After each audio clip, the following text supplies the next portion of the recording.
अशा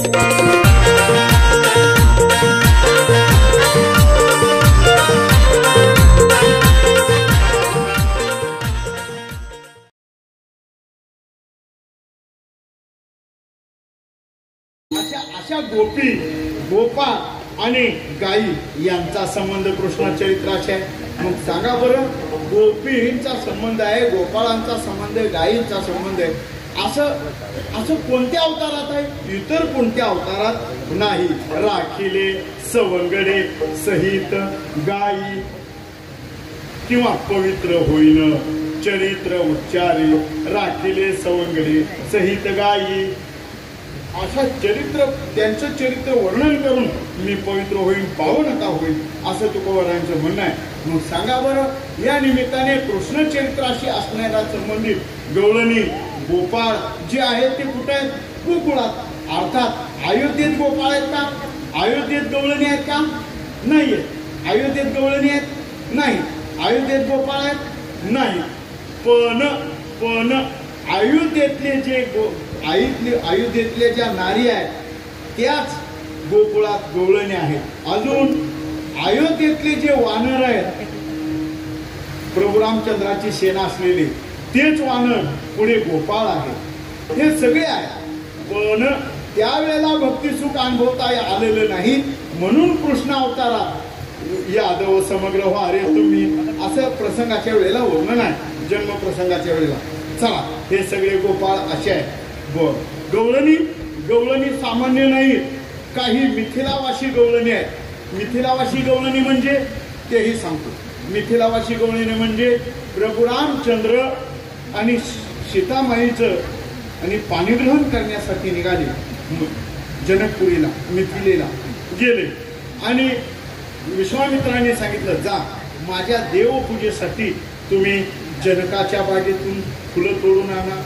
त्यावेळेला प्रभू रामचंद्र आणि लक्ष्मणजी जनकाच्या बागेत गेले, फुले तोडू लागले आणि त्यावेळेला सकाळीच नगराबाहेर असणारं त्या अंबिकेच्या मंदिरात पूजा करण्यासाठी सीता माता आपल्या सख्यांच्या सोबत आली आणि सख्यांच्या सोबत आली असताना आणि या सगळ्या तिच्या मैत्रिणी सीतेच्या मैत्रिणींनी प्रभू रामचंद्राला लक्ष्मणजींना पाहिलं आणि आनंद वाटला आणि सीता मातेला मात्र पाहिलं आणि एका झाडाआड उभ्या राहून सीता माता डोळे झाकून शांत उभ्या आणि बाकीच्या मैत्रिणी म्हणतायत, बाई आता इथं होती गेली कुठं?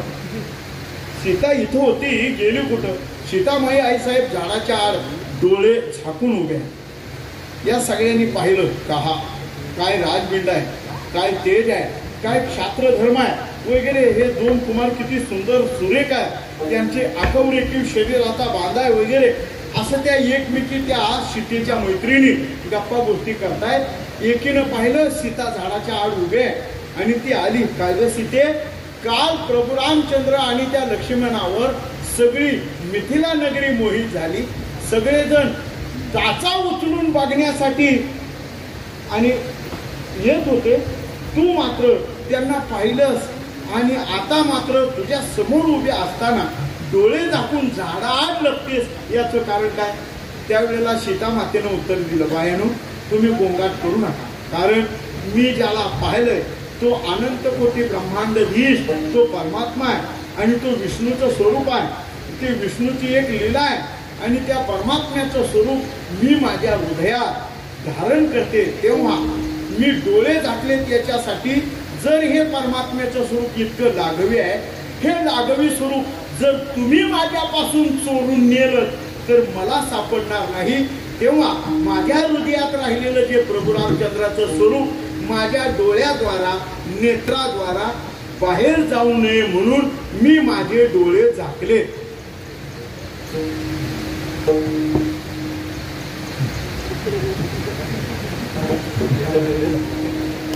तुमच्या लक्षात आलंच नाही? हा, मग मात्र त्या सख्या म्हणतायत, त्या मैत्रिणी म्हणतायत, काय ग सीते, तुला जर तू मनापासून अंतःकरणापासून सर्व इंद्रियापासून तू त्याला वरलेलंच आहे, मग हा जो कैवल्य निदान आहे हा आमच्या वाट्याला कधी येईल? त्या मैत्रिणी म्हणतायत, बाई सीते, तुझ्यासारखा जर हा आम्हाला प्रियकर म्हणून लाभला तर आम्ही जरी पतिव्रता असलो तरी याच्यावरच प्रेम करत राहू अशी आमची इच्छा आहे. भगवान परमात्म्याने हे म्हणून ओळखलं आणि परमात्मा प्रभू रामचंद्रांनी तथास्तु म्हणाले, हे पहा मी तुमच्या सगळ्या नालासोपार आपलं काय मी तुमच्या सगळ्या मिथिलावासीय स्त्रियांचं म्हणजे सीतेच्या सख्यांचं हे मनोगत मी ओळखलेलं आहे. तेव्हा हे मनोगत पूर्ण करण्यासाठी या अवतारात प्रयोजन नाही, पुढच्या पंचवार्षिक मध्ये आपलं पुढच्या अवतारात पाहिजे. म्हणजे कृष्ण अवतारात ज्या ज्या मिथिलावासी ज्या गवळण्या आहेत त्याही गोकुळातल्या गवळणी झाल्या. काही दंडकारण्यवासीय स्त्रिया आहेत. दंडकारण्यवासीय स्त्रिया कोणत्या आता त्याचंही वर्णन सांगतो, त्याचंही थोडं रामायणाकडे चाल. चला विठ्ठल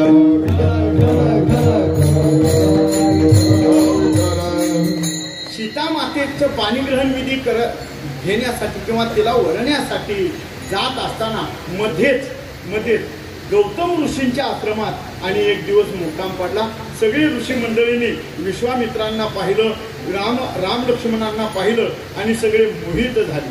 आनंद वाटला. हा हा हा काही तत्वज्ञानाच्या चर्चा व्हाव्यात ती म्हणून इथं आराम करा.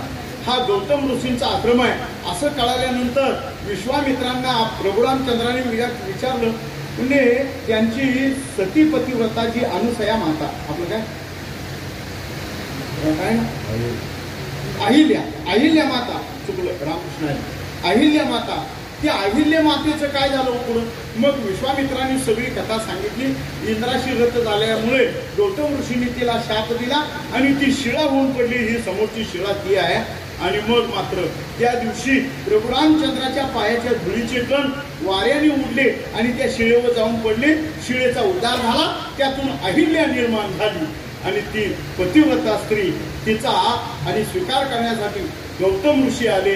गौतम ऋषींच्या बरोबर अनेक ऋषी मंडळी आले आणि सगळ्या ऋषी मंडळींनी ज्याच्या पायाच्या चालीमुळे ज्याच्या चरणाच्या चालीमुळे दगडाची शिला म्हणजे बाई होते, दगडाची स्त्री होते. मग आपण ब्रह्मचारी राहण्यात काय मजा आहे. म्हणजे सगळ्या ऋषींनी विचारतो आपण ब्रह्मचारी राहण्यात काय. मग चला म्हणले आपण वैद्य बाबा सांगायचे. वैद्य बाबा म्हणायचे सगळ्या ऋषी मंडळींनी आपल्या आश्रमाभोवती पर्णकटूभोवती दगडावर नंबर टाकून ठेवली.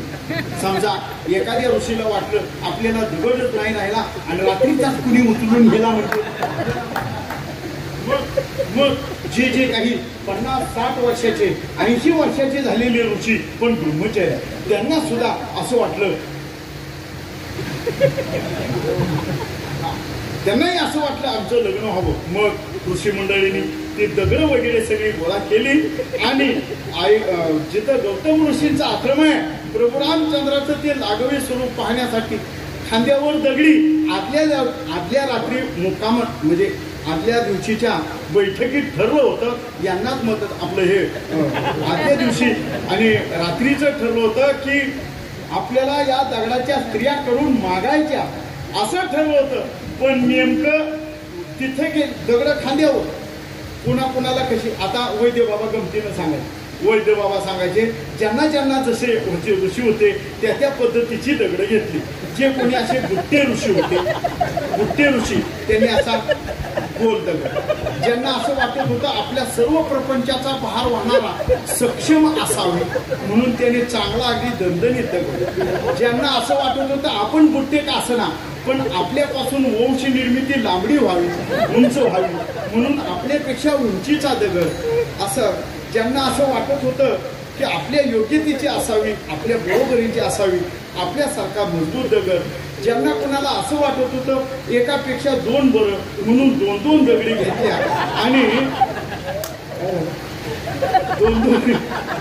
2-2 दगडी घेतल्या. मला असं वाटतंय आत्ताच्या काळात ती व्यवस्था पाहिजे होती.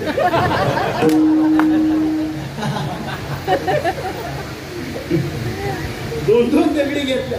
दगडी घेऊन ही विश्वामित्रांच्या आणि आश्रमांजवळ आले आणि प्रभू रामचंद्राचं ते स्वरूप पाहिलं. सुवर्णकांती स्वरूप पाहिलं, लाघवी स्वरूप पाहिलं आणि त्यांना म्हणायचं होतं प्रभू आम्हाला या दगडाच्या बायका करून द्या असं म्हणायचं होतं. पण रामाचं स्वरूप पाहिलं आणि जे विसरले, अरे अरे अरे, म्हणजे कसं एखादा आवडीचा मनुष्य भेटल्यानंतर आपली वाचा चळवळते, वाचा चावळते. तसं झालं एकाच्या घरी कोल्हापूरचे राजे आणि येणार होते. त्याने अगोदर नेवता पाठवला, निरोप धाडला अगोदर शिवगा करून, अहो तुमचे जुन्यातले जुने पाहुणे कोल्हापूरचे राजे तुमच्याकडे पाहुणे येणार आहे. याला आनंद वाटला. काय माझं भाग्य आहे, इतक्या दिवसांचा पाहुणचार, इतक्या पिढ्यांचा पाहुणचार आज मला करायला मिळतो. माझ्या गरीबाच्या झोपडीला कोल्हापूरच्या राजांचे पाय लागणार, आनंदच गगनात मावेना. यानं सगळ्या घरातल्या लोकांना कामाला लावलं आणि आपण स्वतः स्वागतासाठी सज्ज झाला. आणि जाता जाता सांगून टाकलं, ऐका ऐका लवकर सगळी जे तयारी करा. हे पहा, राजापूरचे कोले आपल्याकडे पाहुणे येणार आहेत, तेव्हा हातरंजा सत्रा असं हातरंजा येते ना लक्षात, हातरंजा. त्याने काय म्हणायला पाहिजे होतं? काय झालं? तुम्ही एकटीच मनापासून हसला, ती एकटीच हसला. कोल्हापूरचे राजे पाहुणे म्हणून येणार आहेत, तेव्हा सतरंजा हातरा हे म्हणण्याच्या ऐवजी हातरंजा सत्रा. काय झालं माहिती का संदीप महाराज, परवा दिवशी माझी गंमत झाली. गाडी नवीन घेतली, 4 चाकी, मोटरसायकलवर फिरून काढताळू.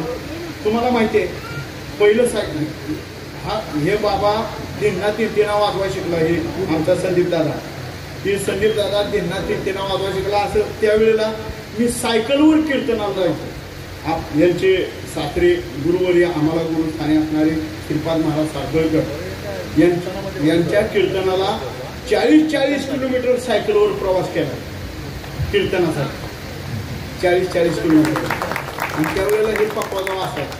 सुरुवातीला नुकतीच झालेली शंकर गुरु, आपले शंकर मिस्त्री आणि सुरुवातीचे गुरुजी आपले लेखावले गुरुजी, नंतर आपले मदन सर वगैरे, त्या यांच्याकडे शिकत असताना सुरुवातीचा काळ, अगदी सुरुवातीचा काळ, सायकलवर प्रवचन केलं की 21 रुपये मिळायचे, कीर्तन केलं की 51 रुपये मिळायचे, आणि कीर्तनाच्या साथीला असला की नुसता नारळ मिळाला. पण तेवढं साठी जायचं, कारण आपल्याकडून साधना घडते हा भाव अंतःकरणात ठेवून जायचं, असं जायचं.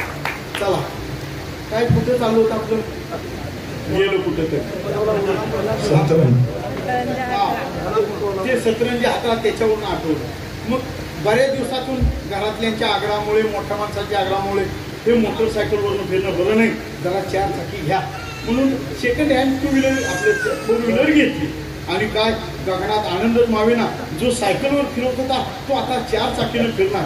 मग काय झालं, झाडाखाली अशी गाडी लावलेली आणि काय 2 दिवस गाडी उभी. आणि आता आमचा डोंगर भाग असल्यामुळं वानरं माकडं उड्या मारणार. पण नुसतीच उड्या मारतायत का, बाकीचं सगळंही करतात. मग ते त्याच्यावर अरे ती माकडाने उड्या मारल्या आणि ते सगळा विधी केला. मला म्हणायचं होतं, अरे आपल्या गाडीवर माकडांनी असं केलं, ते माझं चुकलं झालं. आपल्या माकडावर गाडीने असं काय, हे जसं झालं तसं उलट झालं, तसं यांचंही झालं सतरंजा हातरा. मग या ऋषींचंही तशीच अवस्था झाली. यांना म्हणायचं होतं, आम्हाला दगडाच्या बायका करून द्या. राम सर्वांगी सावळा, क्षेम अलंकार पिवळा, सुवर्ण अलंकाराने युक्त असं जसा काही प्रभू रामचंद्राचं स्वरूप दिसतंय, 52 कशी सोनं तापलेलं दिसत असतंय, तसं असं प्रभू रामचंद्राचं तेजमय क्षात्र धर्म स्वरूप पाहिलं. आणि ऋषी मंडळींना भूल पडली आणि ऋषी मंडळींना जे म्हणायचं होतं ते विसरले. दुसरंच म्हणाले, प्रभू आम्हाला बायका करून घ्या. काय आम्हाला बायका, तरी तसंच झालं, आम्हाला बायका करून घ्या असं म्हणण्यामुळं प्रभू म्हणाले, हे पहा आताचे सरकार आहे, मोदी सरकार आपलं, आता जे माझी योजना आहे ती धर्मरक्षणार्थ आहे, मर्यादा पुरुषोत्तम आहे. तेव्हा या अवतारामध्ये हे प्रयोजन शक्य नाही. पुढील जो अवतार कृष्ण अवतार आहे त्या अवतारात मी कृष्ण म्हणून अवताराला येईन आणि तुम्ही सगळ्या दंडकारण्यवासी ऋषी तुम्ही गोपी म्हणून जन्माला या. त्यातली 2-3 नावं सांगू, 2-3 नावं सांगतो. एक जाबाली ऋषी होते.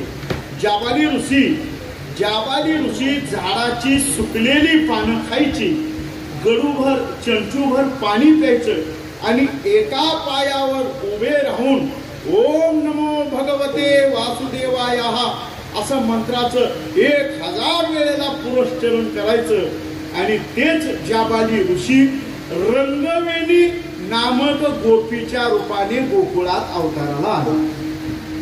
असे अनेक ऋषींची नावं सांगेन मी. फक्त आता आपल्या कारणापुरती तुम्हाला साक्षी पुरावा असावा म्हणून, तुम्हाला पुरावा असावा म्हणून पुरावा म्हणून सांगितलं. जाबाली सारखे ऋषी त्या काळातले दंडकारण्यातले ते ऋषी रंगवेणी नामक गोपीच्या रूपाने गोकुळात अवताराला आले. म्हणून गोकुळातल्या गवळणी सामान्य नाही, अजून कोणत्या आहेत त्या श्रुती स्वरूप गवळणी आहेत. गोकुळातल्या गवळणी श्रुती स्वरूप कोणत्या? एक कर्मपर श्रुती, 80,000 कर्मपर श्रुती आहेत, 11,000 उपासनापर श्रुती आहेत आणि 4 लक्ष ज्ञानपर श्रुती आहेत. 80,000 कर्मपर श्रुती आहेत. कर्मपर श्रुती ह्या वेदाचा भाग, उपासनापर श्रुती तोही वेद आणि ज्ञानपर श्रुती त्याही वेदाच्या. म्हणून वेदापासून निर्माण झालेल्या त्या श्रुती परमात्म्याचं स्वरूप ओळखण्यासाठी गोकुळात गवळणी म्हणून अवताराला आल्या. एकनाथ महाराज वर्णन करतात भागवतामध्ये, त्या जाण वेद गर्भीच्या श्रुती त्याही परतल्याने ती माझी सुख संगती न पवेची. वेद गर्भातल्या श्रुती असणाऱ्या त्याच गोकुळातल्या गवळणी झाल्या. कोण कोण? कर्मपर श्रुती. कर्मपर श्रुती सुना झाल्या, उपासनापर श्रुती लेकी झाल्या, ज्ञानपर श्रुती सासवा झाल्या. अशा या 3 प्रकारच्या नारी गोकुळात जन्माला आल्या.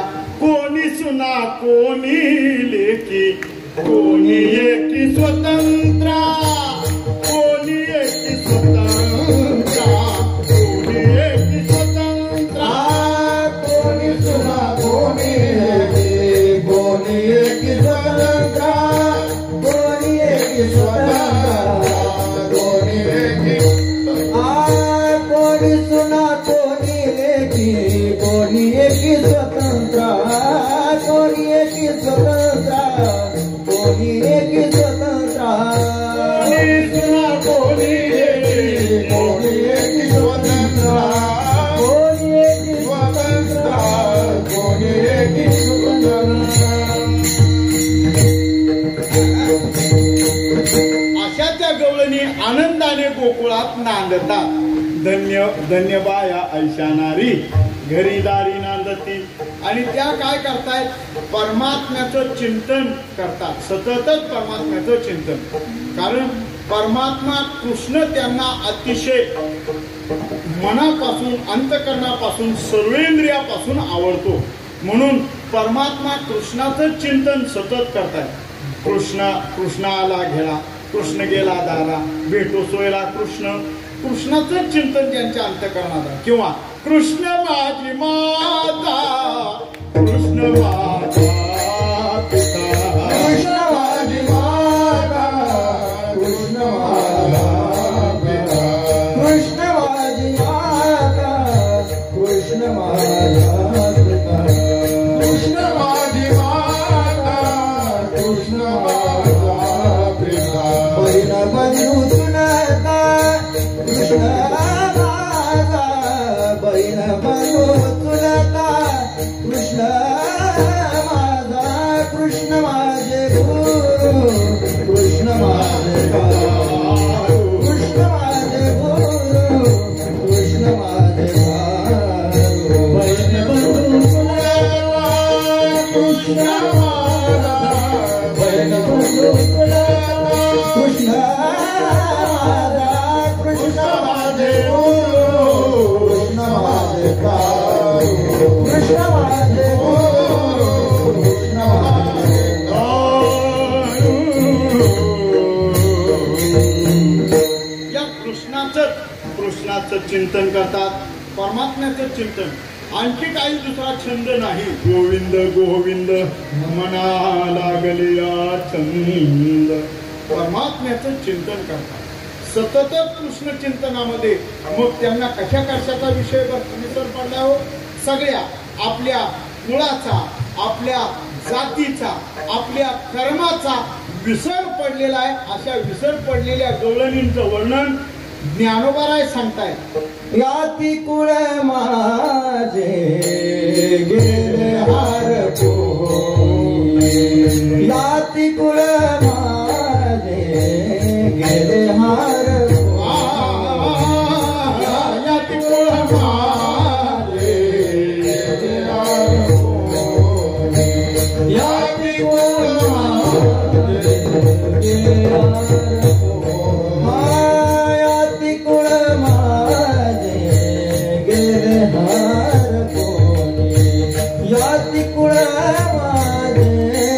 गेले हार कोणी, याती कुळ माझे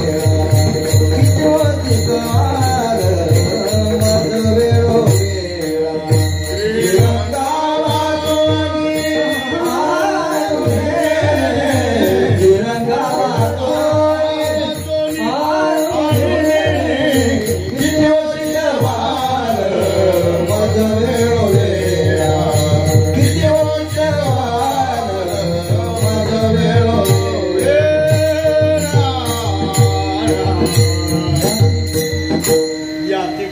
विसर, सर्वस्वाचा विसर पडलेल्या गवळणी. का विसर पडला? कारण त्या गोविंदे काय त्या वेधले अंतर गोविंदे असं तुकोबाराय बाळक्रीडेत वर्णन करतात. परमात्म्यानं त्यांचं अंतःकरण वेधून घेतलं. किंवा ती गवळणी सांगते, मी घट घेऊन निघाले खरे, पण सांगू का, घट घेऊन जात असताना कृष्णाचं श्रीमुख अवलोकन केलं. ज्या वेळेला पाहिला त्यावेळेला त्याचं काही वाटलं नाही, पण पाहिल्यानंतर दृष्टी माझी पुन्हा संसाराकडे फिरली असता मला संसारच कृष्ण रूप दिसू लागला. आणि मी कुठं पाय ठेवू, जिथं पाहिल तिथं मला तोच दिसू लागला. कहा पगडारू देखे अनेरा, देखे तो सब मोहिनी गेरा. जिकडे पाहिल तिकडं तोच तो मला अशी अनुभूती येऊ लागली. आणि कुठेही पाहिलं तरी कृष्णच, सगळीकडे कृष्ण दिसू लागला. आणि मी घरी जायचंच विसरली. मै भूली घर जानी बाट, मै भूली घर जानी बाट, मै भूली घर जानी बाट, मै भूली घर जानी बाट, मैं भूली घर जाने बाट, मैं भूली घर जाने बाट, मैं भूली घर जाने बाट, मैं भूली घर जाने बाट, मैं भूली मैं भूली घर जाने बाट, मैं भूली घर जाने बाट, मैं भूली घर जाने बाट, मैं भूली घर जाने बाट. गोरस बेचने आए हाथ, गोरस बेचने आए हाथ, गोरस बेचने आए हाथ, गोरस बेचने आए हाथ, गोरस बेचने आए हाथ,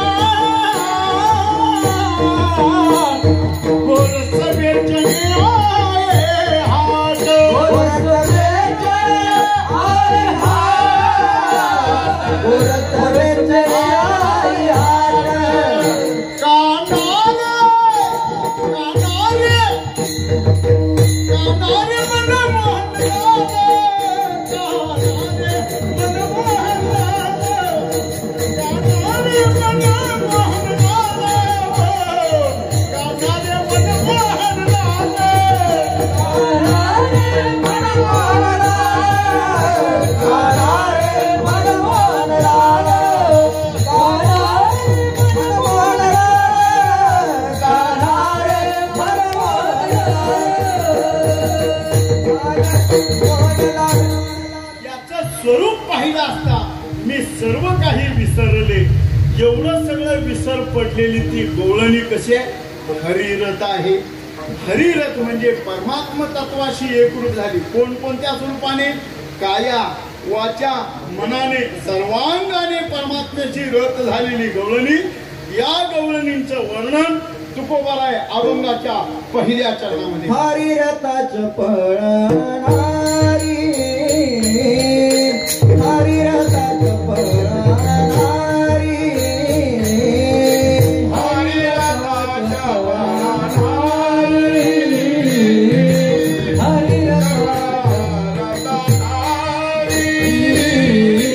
हरिरथाचं पळणारी,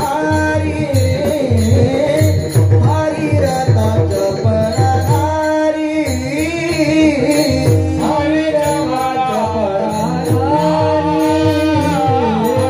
हरिरथाचं पळणारी,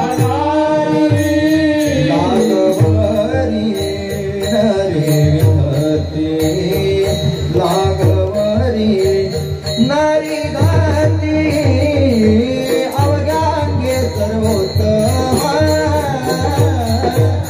अवघांगे सर्वोत्तम, लागवरी नारी घाती,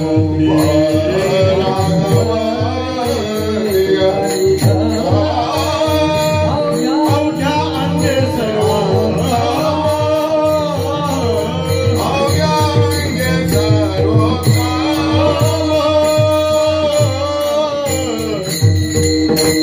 हरिरथाच पळणारी, लागवरी नरिगती. लागवरी नरिगती म्हणजे पुन्हा संसाराकडे येत नाहीत. सर्वस्व विसरल्या, विसरल्या कामधंदा, सासू सासऱ्याची नाही मर्यादा, विसरल्या कामधंदा, सासू सासऱ्याची नाही मर्यादा. कोणी जावा त्या कोणी नंदा, कोणी जावा त्या कोणी नंदा, वृत्ती वेदली परमानंदा हो, वृत्ती वेदली परमानंदा हो, नंदा हो परमानंद. पावा गोंगडी घेऊन पायी, पावा गोंगडी घेऊन पायी, पावा गोंगडी घेऊन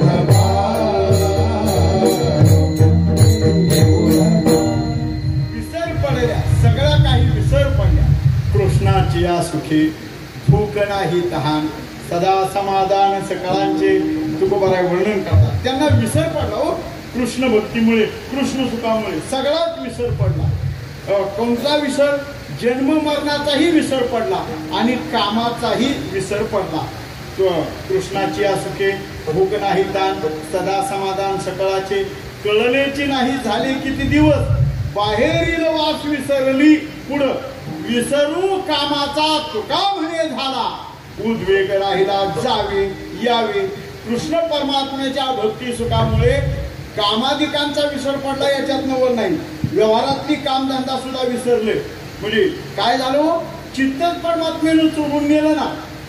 चित्त चैतन्य चोरून नेले, परमात्म्याने चैतन्य चित्त चैतन्यमय करून टाकलं.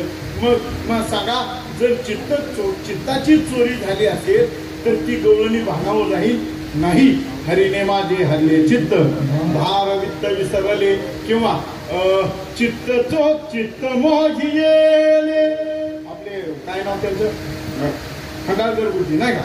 चित्त मोहिले नंदाच्या नंदने, चित्त मोहिले नंदाच्या नंदने, तुका म्हणे गरुड ध्वजे सावळी रूपडे शोधते चित्ता. या सावळ्या श्रीकृष्णाने चित्ताची चोरी केली. मग सांगा, कामात लक्ष लागेल, संसारातल्या व्यवहारातल्या कामात लक्ष लागेल आणि हृदयातले अंतःकरणातले काम क्रोधाधिकार हे तरी राहतील नाही. सगळं काही विवर्जित झालं म्हणजे पुन्हा संसार दशेला येणारी इच्छा पुन्हा संसार दशेला येणारी वासना, पुन्हा संसार देशेला प्राप्त होणारी ईर्ष्या, या सगळ्याचाच विसर आणि पडल्यामुळे तुकोबराय सांगतायत लागवरी नरी गती. आता सर्वच बाबतीचा विसर पडल्यामुळे, अंतःकरण कृष्ण स्वरूप झाल्यामुळे त्या सर्वोत्तम झाल्या, म्हणजे पवित्र झाल्या. पवित्र सोवळी एकतीच भूमंडळी. ज्ञानोबराय त्यांच्या बाबतीत वर्णन करणार म्हणतायत, असे जे भक्त आहेत ते भक्त काय करतात हो? दुसरं काहीच करत नाही. तीन रजनी हाची धंदा, गोविंदाचे पवाडे. ज्ञानोबराय सांगतायत, कैसे कैसे माझ्या गुणी धावे, देश काळातले विसरले, कीर्तन सुखे सुखावले आपण पाहती.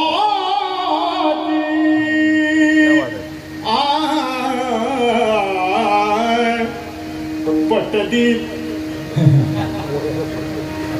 कृष्ण सुखामध्ये सुखावलेल्या, हो, भगवान परमात्म्याचे कीर्तना अनुवाद गाताय, लीला कीर्तन, नाम संकीर्तन वगैरे हे सगळं काही करतात. कारण का? काया वाचा मना जीवे मिकले म्हणे अंगे. ज्ञानोबा सांगतात, काया वाचा मनाने माझे ज्यांनी दासत्व पत्करलं, मग त्याला संसाराची भीती अजिबात नाही. म्हणून लागवरी नरिगती. आणि त्या अशा आहेत सर्वोत्तम आहेत, कारण परमात्म्याचं चिंतन, परमात्म्याचं नाम सदैव पवित्र करणारच आहे. म्हणून पवित्र परमात्म्याचं नामचिंतन असल्यामुळे त्यांचं सर्व काही कर्म पवित्रच आहे. म्हणून सर्वांगाने सर्वोत्तम, अवघ्या अंगे सर्वोत्तम, भोगी काम भोगिता. मग त्यांना जे प्राप्त झालेलं कृष्ण सुख आहे ते सुख काय बोलता येण्यासारखा नाही, ते अनिर्वाच्य आहे. सोहम शब्दावर आरूढ आहे. सोहम भावाने प्रागट्यकरण आणि त्याप्रमाणे परमात्म्याला करावं लागतं. सोहम भावावर आरूढ झालेला जो साधक आहे, मूर्धनी आकाशात परमतत्वाची भेट घेतो आणि तिथल्या चंद्रामृताचे तळे सेवन करतो, चंद्रामृताचा थेंब सण करतो, सेवन करतो आणि सतत तुष्टपुष्ट राहतो. म्हणून एवढे सगळे जो अट्टहास करतो कृष्ण भक्तीसाठी, परमात्म्याच्या चिंतनासाठी, खरं तर ते अनिर्वाच्य सुख प्राप्त व्हावं हीच प्रत्येकाची आणि त्या गवळणींची इच्छा. म्हणून तुकोबाराय वर्णन करताय, वाच्या वाच्यत्वासी नाही कोठे काय करावे. न बोलता येण्यासारखं सुख, वेदाधिकाला सुद्धा मौन पडणारं सुख. पाहे पाच आणि वेचे निबळे, कोणी शेषाहुनी तोंडागळे, काय कोणी वेदापासून आगळे, शेषाहुनी तोंडागळे बोलके अति. शेषापेक्षा बोलणारे असे जे वेद, त्यांना सुद्धा मौन काढणार असं परमात्म्याचं भक्तिसुख ते गवळणींना अनुभवायला मिळालं. म्हणून वाच्या वाच्यत्वासी नाही कोठे काय करावे. आणि त्या गवळणी कशा आहेत? देवपिशा आहेत, देवपिशा. आपण माणसं आहेत, देवपिशे नाही. आपण सगळे संसार पिशे, तुमच्यासह मी, माझ्यासह तुम्ही.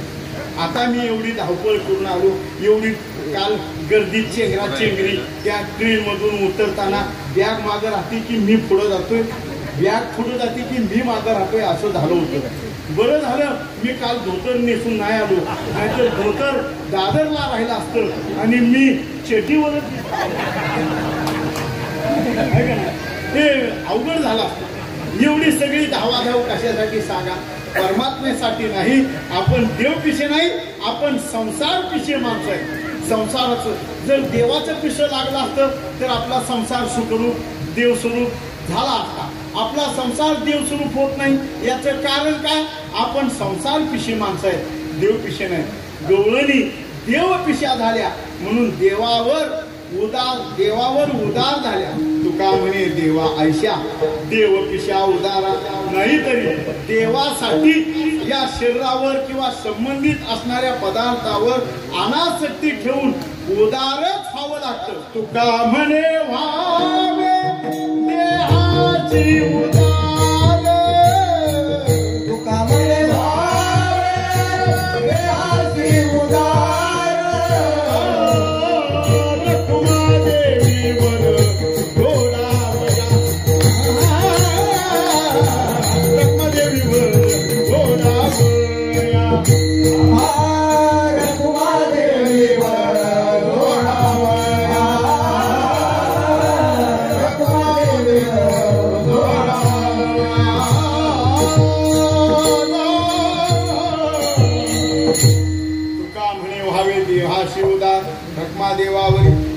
देवीवर जोडावया किंवा तुका म्हणे देह भरीला विठ्ठले काम क्रोधे केले घररीते भक्त आईशे जाना जे देही उदा गेले आशा पाश याच्यासाठी अजिबात नाही गेले आशा पाश निवारण आशा पाशाधिकांचं निवारण करतात कोणत्याच आणि प्रलोभनाला बळी पडत नाहीत केवळ परमात्म्यासाठीच आपलं देहादिक कर्म खर्ची करतात असे जे आहेत त्याच पद्धतीच्या गवळणी तुकोबाराय वर्णन करतात तुका म्हणे देवा ऐशा देव पिशा उदारा अवघ्या अंगे सर्वोत्तम भोगी काम भोगिता यथामती यथावकाश मी तुम्हाला अमृताचं थोडंसं चिंतन सांगितलं उरलेल्या वेळात आपण फक्त गोकुळातल्या काही थोड्याशा लीला पाहायच्या आणि आपली कीर्तन सेवा 5 वाजेपर्यंत संपवायची आपलं लवकरच संपवायचं हो तेव्हा सर्वजणांनी एक वेळ संप्रदायपूर्वक परमात्म्याचं चिंतन करूया आणि पुढील कथाभाग पाहू विठोबा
तुमच्या पुढे या हारामुळे या शंकरबुवाची हार आहे या हारापुढे आमची काहीच किंमत नाही आमच्या शब्द पंडिताला काहीच अर्थ नाही खरं तर तुम्ही जी भक्ती करता ती अशी ते पूजनीय वंदनीय शिरोधार्य अशी भक्ती आहे त्या भक्तीला आमचे कोटी प्रणाम खरा विठ्ठला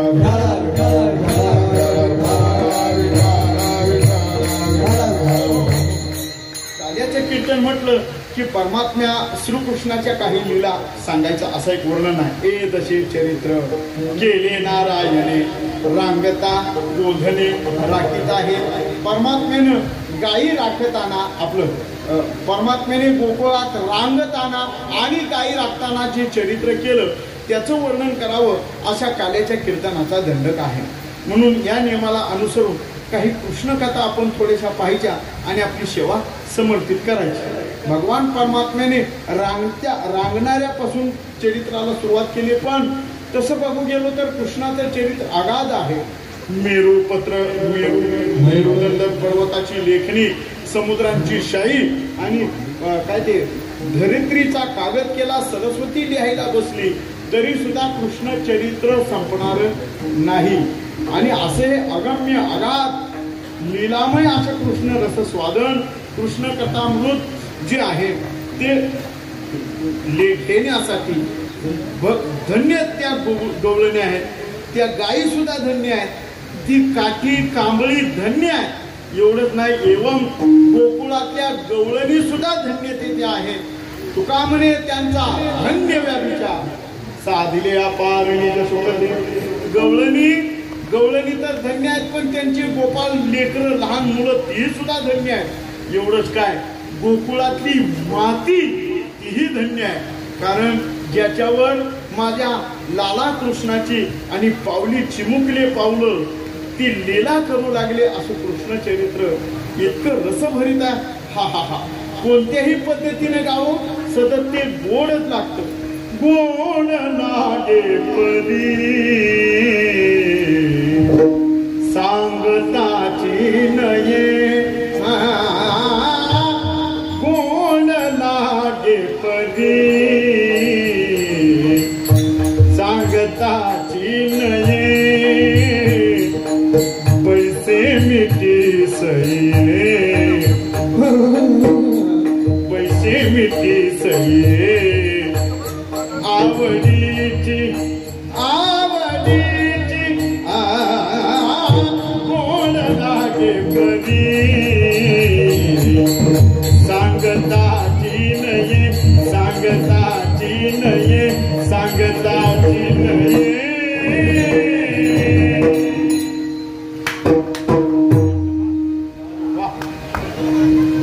कीर्तनानंतर 1 रुपया बक्षीस घेऊन चांगला आहे. ही तुमच्यासारखी अशी वाजवणारी असं वाटतं की बरं झालं मी कीर्तन काढलं. हे तुमच्यासारख्या चांगल्या प्रेमळ लोकांचा, हे आनंद बुवा, तावडे बुवा, आमचे म्हणून ह्या माणसाच्या हातात कुठनं एवढी रसवंते, आहा हा हा, अन्नपूर्णाची या माणसाच्या हातात बसली का, तोंडात बसली का, कशात बसली. पण काय सांगावं, त्या दिवशी अशा बालुशा खाल्ल्या आणि मला पेलेले मला याची आठवण, काय सांगावं, अशा बालुशा केल्या होत्या. हा हा हा, बोलायचं काम नाही.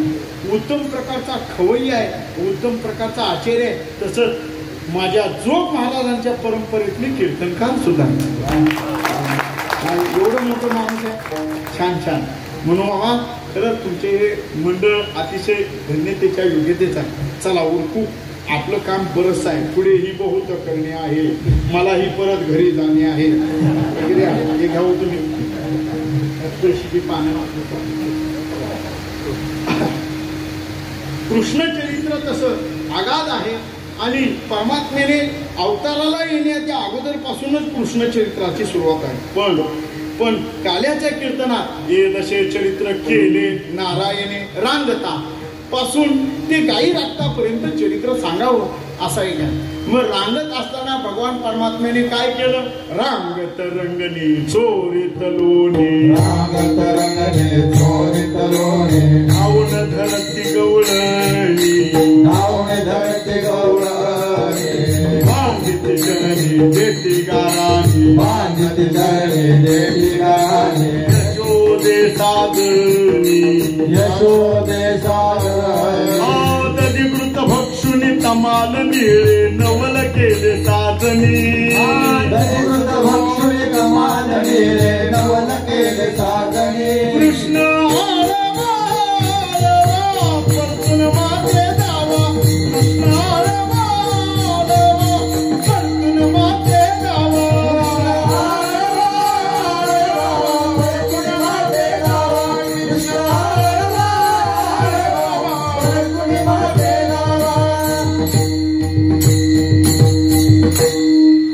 ब्रह्मांडाचा आधार तोच नंदराजाच्या घरी उमरात चढत असताना असताना स्वतःला आधार पाहतो उमरा चढता टेका धरी.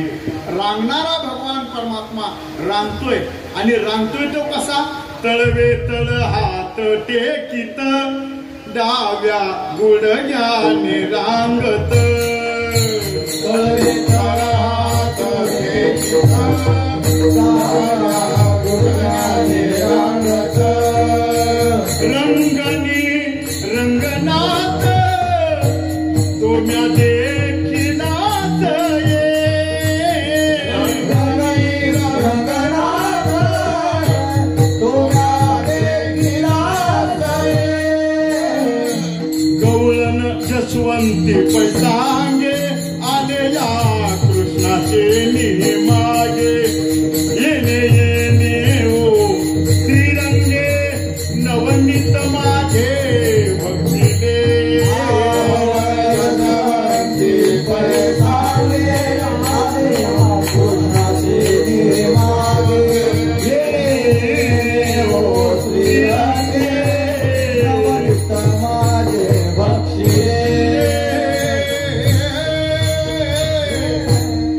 परमात्मा तळवे तळ हात टेकी हातांचा तळवा टेकताय आणि गुडगा जमिनीवर टेकवताय. डावा गुडघ्याने रांगत. का असं का? तर याच्यातला भागवताचार्यांनी भाव काढलेला आहे की या पृथ्वी मातेला, या धरित्री मातेला कंस, मुष्टिक, चाणूर या दैत्यांपासून भय निर्माण झालं. या भयग्रस्त झालेल्या धरणी मातेला भगवान श्रीकृष्ण परमात्मा त्याला हात टेकून सांगतायत, हे पृथ्वीमयी आता तुला मी अभयदान देतो. या दुष्टांच्या पासून तुझं संरक्षण करीन म्हणून तळवे तळ हात टेकी. आणि डावा गुडघा कशासाठी? या दुष्टांना निर्दालन करण्यासाठी मी त्यांच्या नरडीवर किंवा त्यांच्या छातीवर मी माझा गुडघा रोवेन. अशा अर्थाने तळवे तळ हात टेकी डाव्या गुडघ्याने रांगत. रंगनी रंगनाथ परमात्मा रंगनाथ आहे, रांगतो आहे. म्हणून की काय मला वाटतंय आपल्या लग्नाच्या वेळेला रंगनाथ कृष्ण देण्याची पद्धती आहे का नाही? रंगनाथ कृष्ण देतात, पण तो रंगनाथ कृष्ण जावेला देता म्हणजे कोण धरते पुष्ट देईल? तसं नसतं. जावेला देणार कृष्ण तुम्हाला काय माहित पप्पा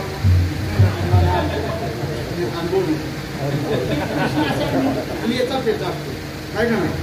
देवाऱ्यात ठेवला का नाही? देवाऱ्यात ठेवला हात दाबला की पायवर पाय दाबला असा आहे ना, असा कृष्ण. आणि आपली भक्ती सुद्धा कशी का असू दे. तुम्ही जास्तच उशिराने हसले. तुम्हाला असं वाटत होतं का आपल्या पार्टीत कुणीतरी असावं? असो. असे जे भगवान रंगनाथ, रंगनी रंगनाथ यशोदा मैया सांगते तो म्या देखला त्या डोळ्यांनी सांगतायत. असं त्या नंदराजाच्या घरी ते रूपडं पाहिलं आणि त्या पाहिली आवी दुलावी वैसे जीवी जरोनी. त्या कृष्णाला पाहिलं अंतःकरण वेधलं. असं ते परमात्म्याचं रूप रांगणार. आणि रांगत असताना परमात्मा काय करतो? वेड वाकडं तोत्र बोलतो. रंगनी रंगत गुलगुला बोलत. रंगनी रंगत गुलगुला बोलत. रंगनी रंगत गुलगुला बोलत. रंगनी रंगत गुलगुला बोलत. असुर रुळत चरणातळी, असुर रुळत चरणातळी, असुर रुळत चरणातळी, असुर रुळत चरणातळी. रंगनी रंगनी रंगत गुलगुला बोलत. रंगनी रंगत गुलगुला बोलत. असुर रुळत चरणातळी, असुर रुळत चरणातळी, असुर रुळत चरणातळी, असुर रुळत चरणातळी. रंगनी रंगत गुलगुला बोलत.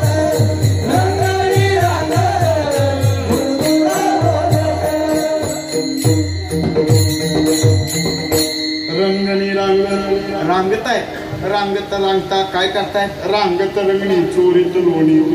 लोणी चोरू लागले घरात. एक दिवस यशोदा मायाला असा राग आला, हे पोऱ्याची रोजचीच एक दिवसाका होईना पण याची घरात सारखी अशी चोरी, हे ताकाचा डेरा फोडेल तर मंथन पात्र कुठं लवडून टाकील, हे असं विचित्र करणं यशोदा मायाला एक दिवस काय केलं, परमात्म्याला जरा नाव मापू घातलं. कृष्णा हे बघ, जरा तू असा जरा अंगणात खेळ, हा मला काम करू दे.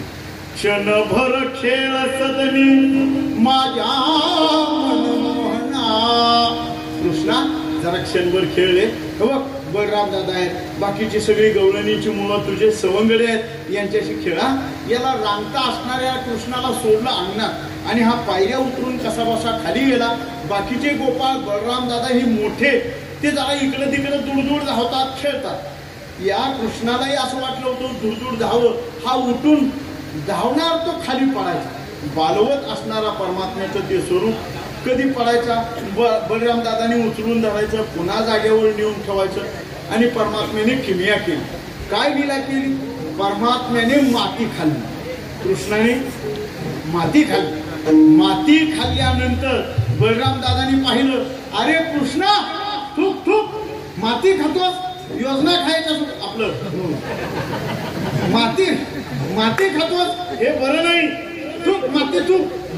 कृष्णाने काही माती थुकत नाही, तोंड असं आवळून धरलेलं आणि मग म्हणतो बलराम दादा थांबा, यशोदा आईला जाऊन सांगतो, तुझं नाव सांगतो यशोदा आईला आणि तुला मारायलाच लावतो, थूक माती थूक. हा काय ऐकत नाही म्हणून यशोदेकडं आणि बलराम दादा आई यशोदा आई कृष्णाने माती खाल्ली, माती खाल्ली, कृष्णाने माती खाल्ली. अरे अरे अरे कसे काय रे, पक्षात आपलं आपल्या घरात राहून माती खातो, हे बरं नाही, माती खाणं बरं नाही. मग अरे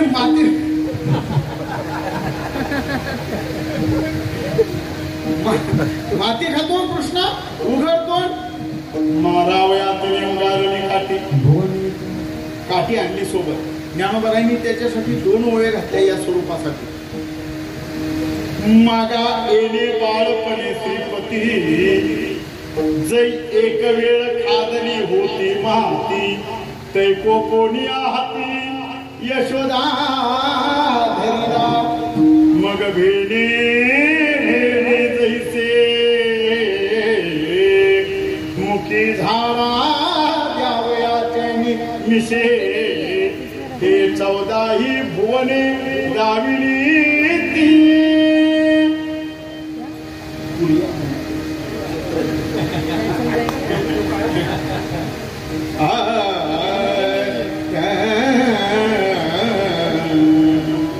येते ना मला, चुकलं तर सांगितलं. मग भेणे भेणे जसे मुखी झाडा द्यावयाचे विषय, उघडतो मारावयातीने उगारली कोटी काठी, काठी उगारली आणि कृष्णा माती खाल्ली. नाही नाही नाही म्हणतो. आणि बलराम दादा आला तो सांगायला, आई आई माझं बलराम दादाला कधी गोड वाटले का हे असं काही करणं? हा मला असं बलराम दादाचं गोड वाटत नाही, कारण बलराम दादा माझा पक्षपातीपणा करतो. बळीराम दादा बळीराम दादा तुझं भेटला, बळीराम दादा बळीराम दादा तुझं भेटला, तोही माझा पक्षपाती, तोही माझा पक्षपाती. आई नको ग, आई नको ग, आई नको ग, नको ग, नको नको ग, नको ग.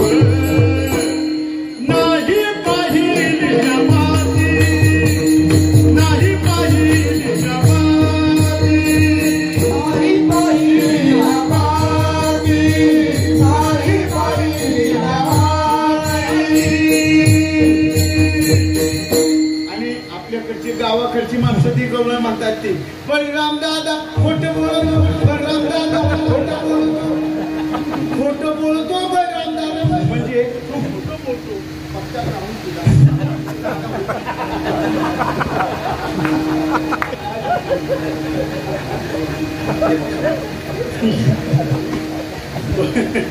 बळीराम दादा खोटं बोलतो, तू भांड घेतो मधवर आहे का नाही? अगं आई मी माती खाल्ली नाही. अरे वा रे वा, तू मात्र शहाणा. बळीराम दादा वेळा का उघडतो नाही तर हे बघ, जशी काठी उघडली तसं कृष्णाने आपल्या यशोदा मैयाची मती कुंठित केली आणि लीला दाखवली. काय वो अनंत ब्रह्मांडे उदरी, अनंत ब्रह्मांडे उदरी, अनंत ब्रह्मांडे उदरी, अनंत ब्रह्मांडे उदरी.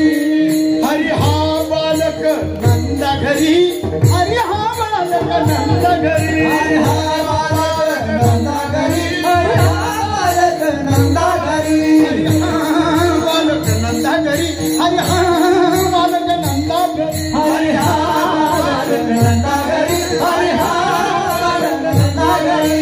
नवोद देवरे केवळे, नवोद देवरे केवळे, नवल केवळे केवळे, नवल केवळे केवळे. भक्षुनी मृत्तिका वदनी दाविली 14 भुवने. निळोबराय वर्णन करतात, यशोदा मैयाला माती खाल्ली हे निमित्त केलं, पण आपल्या मुखात यशोदा मैयाला संपूर्ण ब्रह्मांडाचं दर्शन दाखवलं. हे कधी केलं? रांगता आहे परमात्मा आणि हळूहळू मोठे होऊ लागले, तशा परमात्म्याच्या खोड्याही वाढू लागल्या. आणि मग घरात चोरी करता करता यशोदा मैया वैतागली. काय रे कृष्णा, हे रोजच तुझं दही दूध खाणं, माठ फोडणं हे बरं नाही. जर आता मोठा झाला, मुलांच्यातनी खेळायला जात जा, वा जरा व्हॉट्सअप चॅटिंग वगैरे आपलं हे जे काही करीत जातो, हा हे करायचं सोडून आणि आता सारखाच घरा, हे बरं नाही. जरा मुलात खेळायला जा. यशोद परमात्मा म्हणतायत याच्यासाठी तरी एवढं सगळं चालू होतं. मग मात्र आणि परमात्म्याने एक दिवस किमियाच केली. आईनं कसं का होईना आपल्याला शिक्षा लावावी म्हणून खोडी केली. काय खोडी केली हो? एक दिवस यशोदा मैयाने मंथन करीत असताना परमात्मा दूर धावत आले आणि यशोदेजवळ आले. आई आई, मला इतक्या उशीर झालं, तू त्याच्यात काय करते ते मला सापडत नाहीये, तेव्हा तू ते मला काढून देते का? काय काढून देऊ? आई अगं आता तू डेरा रवी घुसळताना घुमघुम आवाज येत होता का? तू दे ना. कसं काढून द्यायचं? तू काही दुसरं काही माग, गोट्या माग, चेंडू माग, विटी दांडू माग, लाकडाचा हत्ती घोडे माग, हे सगळं काही माग, सगळं काही. कुठली योजना पाहिजे ती सुद्धा माग. मी तुला सगळं देते, पण हे घुम वगैरे असं काही मागू नको, मला मंथन करू दे. सोड रवीचा हात हरी रे रे मंथन. कृष्णा जरा मंथन करू दे ना. हो. सोड काना रवी दोन मथिल्या देते मी, मथिल्या देते. सोड काना रवी दोन मथिल्या देते मी, मथिल्या देते. बया मजते दे, आई मजते दे, डेरा घुम घुमते ग, डेरा घुम घुमते. बया बया बया मजते दे, आई मजते दे, डेरा घुम घुमते, डेरा घुम घुमते, डेरा घुम, डेरा डेरा. आई तो डेऱ्यात घुम वाजते ना, ते काढून दे. हे बघ, अरे घुम कसं काढून देता येईल ते, आणि आवाज येतोय मंथनाचा, आई मला ते पाहिजे. हे बघ, ये इकडे, मी तुला मांडीवर घेते, स्तनपान करते. नको. मग गुळवाटी देऊ नको. मग ते बदाम काजू पिस्ता वगैरे असं देऊ नको. मग कुरकुरीत आपलं काय देऊ का? आई मला काहीच नको, फक्त मला घुम पाहिजे. यशोदा मैया अशी वैतागली. जा, हे पोरग काही केले ऐकत नाही, ते सगळं मंथन पात्र सोडून दिलं आणि घरात दुसऱ्या कामाला निघून गेलं. परमात्म्याने ओळखलं, आपल्याला जे पाहिजे होतं ते काम साध्य झालं. याने टाकाचा डेरा म्हणजे मंथनाचा डेरा त्याचा काठ धरून आत वाकून पाहिलं. वा, पांढरं शुभ्र स्वच्छता, त्यावर लोणी. हा हा हा, आपल्या आवडीच आहे. मग परमात्म्याने सूक्ष्म रूप घेऊन डेऱ्यामध्ये प्रवेश झाला. परमात्म्याने आत प्रवेश केला, सूक्ष्म रूप हलकं रूप धारण केलं, आतमध्ये गेले आणि सगळं लोणी वगैरे खाल्लं. आई येते की काय म्हणून पाहिलं तर खरोखरच आई आली. पण आईच्या समोर निघणं बाहेर ते काही होत नाही, म्हणून परमात्मा आतच लपून राहिले. आणि मग यशोदामाई आली आणि परत घुसळून करू लागली. घुसळण करता करता हाक मारते. अहो, तिलाच आई म्हणा जी प्रसवतेच्या वेदना सहन करते आणि आपलं सर्वस्व बाळासाठी पणाला लावते. अशी आई अशी धन्य हो. आपण आपल्या आईच्या कुशीत जन्माला आलो, हे धन्य आहे संदीप दादा. खरंच आपण आपल्याला स्वतःला धन्यता मानली पाहिजे. का? आईच्या कुशीत 9 मासवरी जन्म जन्मोनी मेलो नाही अजून. जन्म आपण जन्म घेतला आणि आपल्या भाग्याने, महभाग्याने, गुरुप्रसादाने, तत्वमसी महावाक्य प्रबोधाने आपल्याला परमार्थाची जडणघडण कळाली. हे आपलं भाग्य आहे. तुमच्यासह माझं, माझ्यासह तुमचं सुद्धा भाग्य आहे. नाहीतर काही आईचे जन्म जावे वाया, बाकीच्यांचे जन्म वायात गेलेले आहेत. जे काय भक्तिविने जिने जळो लाजीवाने यातना भोगणे यमपुरी. चला चला चला, मग धन्य आहे. भगवान परमात्म्याची ती लीला अतिशय अगम्य. आपल्यात लोणी खाल्लं, यशोदामाई आली, पण पोरग काही दिसत नाही.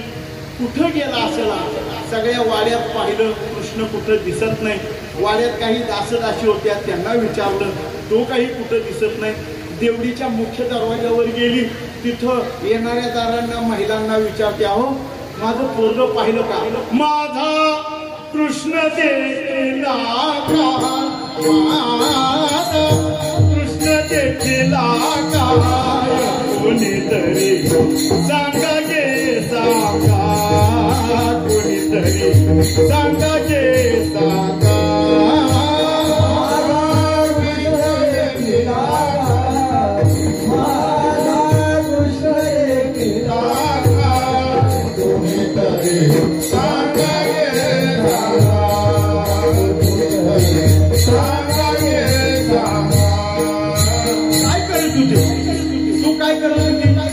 तुझं पोरग तुझ्या घरातून निघून गेलं, तू काय करत होती? अहो काय नाही हो, दूध उतू गेलं, चूल खराब झाली, मी साळवू लागले आणि पोरग अंगणात सोडलं, हातात फुल दिलं खेळायला आणि पोरग फुल घेऊन फुल झालं. म्हणजे आपलं फुल घेऊन कुठं गेलं काही माहित नाही. हाती घेऊन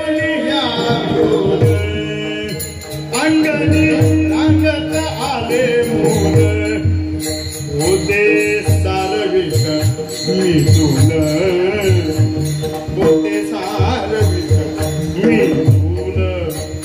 कैशी भूल कैशी भूल कैशी भूल पडली, कैशी भूल कैशी भूल कैशी भूल पडली. माझा कृष्ण देखीला कृष्ण देखीला काय कोणीतरी सांगा गे सांगा, कोणीतरी सांगा गे सांगा. बाकीच्या मिळतायत, अगं पोरग आहे तरी कसं? त्या गवळणींना यशोदामाया सांगते, माथा शोभे पिंपळ पान, मेघवर्ण ऐसा जाण, याला म्हणती श्री भगवान. योगी ध्यान विश्रांती,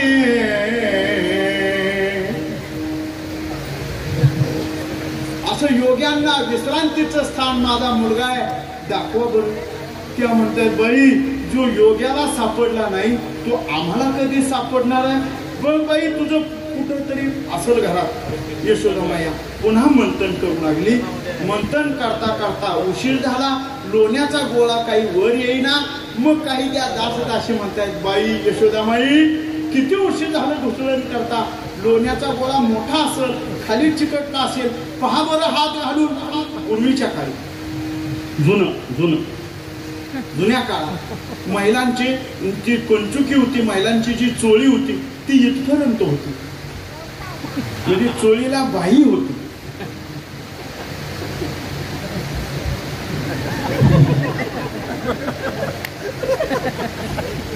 तुमच्या लक्षात नाही आलं.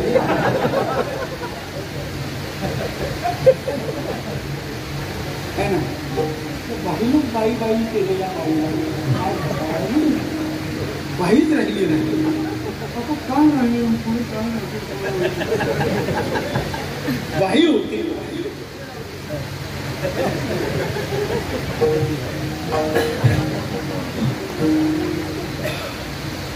ती बाई अशी मागं केली आणि डेऱ्यामध्ये हात घातला तर लोण्याचा गोळा नाही सापडला, पोटचा गोळा सापडला. जसा सापडला तसाच उचलला आणि ते पांढरं झालेलं, लोणी लागलेलं, ताकाच्या शितड्या वगैरे सगळं अंगावर चिकटलेलं, ते ताकानं बरबटलेलं, लोण्यानं माखलेलं शरीर कृष्णाचं पाहिलं. अरे अरे लढीवाळा नंदराजाच्या कान्हा, लढीवाळा अलगटा नंदबाळा. अरे काय रे हे, मला असं वाटलं होतं तू बाहेर गेला की. आई तू सांग, मला घुम काढून देत नव्हती, मी घुमच शोधत होतो. अरे मग हे असलं काय घुम तुझं? हे तुझ्या तोंडाला माखण लागलं, हे लोणी सगळं खाल्लं, एवढं सगळं ते मंथन पात्र फोडलं, हे सगळं तुझंच काम आहे. थांबा, तुला हे असं नाही सुधारायचा, तुला चांगली शिक्षा लावते. मग यशोदा मैयानं त्याला नवमाकू घातला आणि उखळाला बांधला. उखळाला बांधणाऱ्या कृष्णाने काय केलं, ते उखळ आडवं केलं आणि अंगणात 2 झाडं होती, विमळ आणि अर्जुन. या दोन्ही झाडांमध्ये गंधर्व होते, शापित गंधर्व. त्या शापित गंधर्वांचा उद्धार करायचा होता. का उद्धार करायचा होता? कारण हे 2 गंधर्व वारीच्या काळामध्ये सुद्धा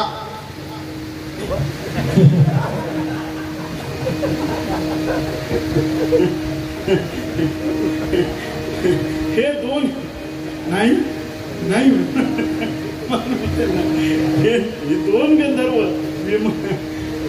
नल कुबेर आणि मणिग्रीव, हे 2 गंधर्व स्त्रियांसोबत जलक्रीडा करत होते.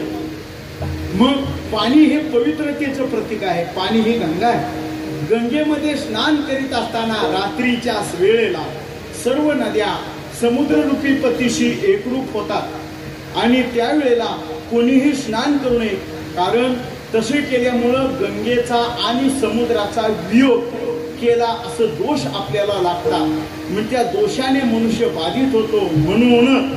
म्हणूनच रात्री 4थ्या प्रहरापर्यंत, म्हणजे रात्रीच्या पहिला प्रहर संपला, दुसरा प्रहर सुरू झाला की दुसऱ्या प्रहरापासून 4था प्रहर सुरू होईपर्यंत गंगेमध्ये स्नान करायचं नसतं, असा एक नियम आहे. गंगेमध्ये स्नान नाही करायचं. मग पहाटे ब्रह्ममुहूर्तावर स्नान गंगेत करायचं असतं, असा एक नियम आहे. पण वारीच्या काळात आमचे काही शहाणी वारकरी, शहाणी माणसं दुपारी 2 वाजता, रात्रीच्या 2 वाजताच गंगेत जाऊन स्नान करतात. उलट ते दोष बळीवंत होतात बाबा. म्हणून दोष खंडन व्हायचं असेल तर ब्रह्ममुहूर्तावर तीर्थाच्या ठिकाणी किंवा गंगेत स्नान करावं. जरी बाथरूम मध्ये आंघोळ करीत असला तरी 3 वाजल्याच्या पुढे आंघोळ करीत जा. काय माणसं 1:30 वाजता जा आंघोळ.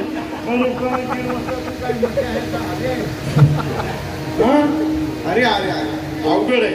असे दोष होतात. स्त्रीने सुद्धा आणि पुरुषांनी सुद्धा या गोष्टी तातडीने सांभाळाव्या. हे न केल्यामुळे नल कुबेर आणि मणिग्रीवांना देव ऋषींनी शाप दिला.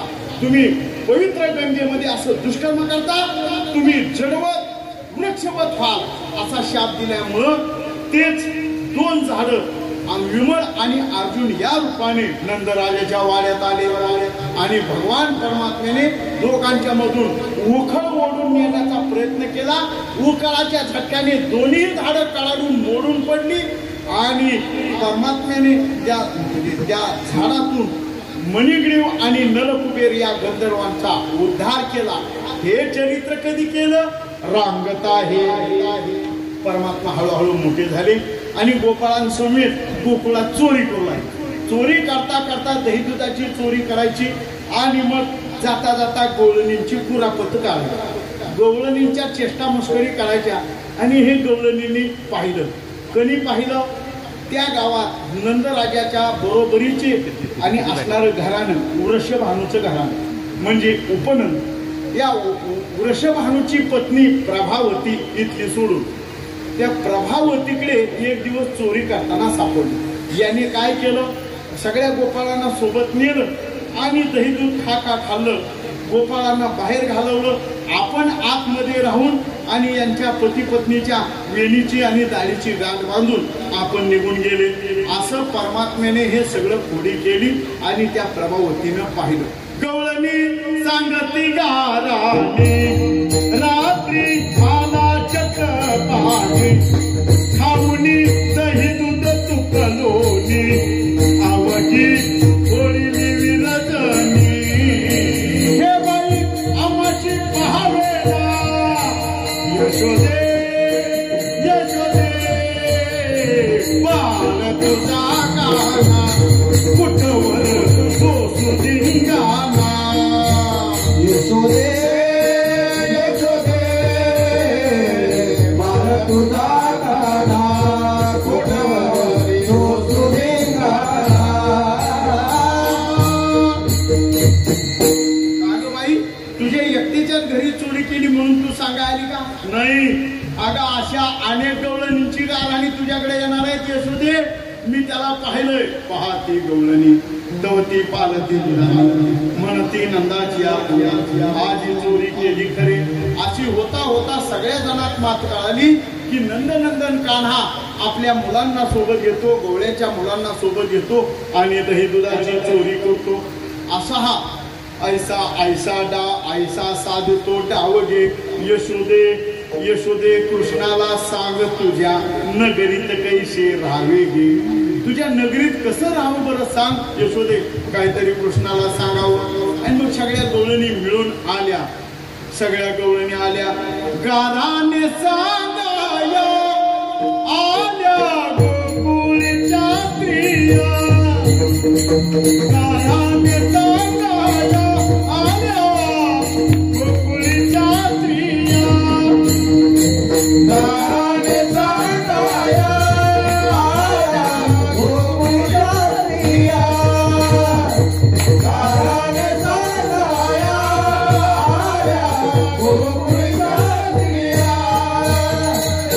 गाराने सांगाया त्या 5 जातीच्या 5 रंगाच्या आल्या. आल्या 5 गवळणी आल्या 5 गवळणी आल्या 5 गवळणी आल्या 5 गवळणी.